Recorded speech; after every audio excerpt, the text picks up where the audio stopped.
Quando foi que te vimos com fome, com sede, peregrino, nu, doente ou na prisão e não te socorremos?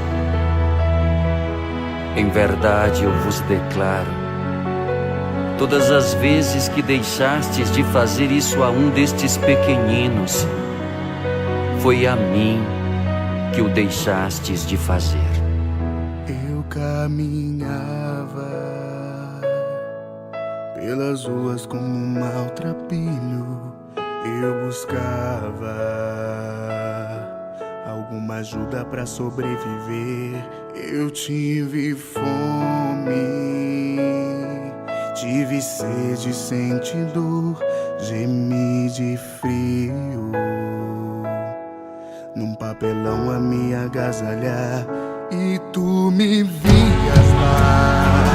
Nem sequer um olhar me davas, e a dor que mais me doía era tua indiferença.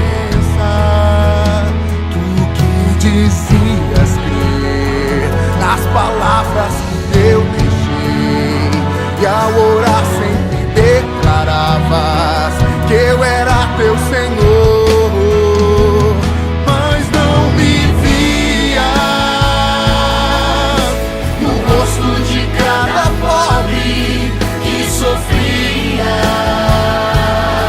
pedindo algo pra comer, alguma coisa pra beber.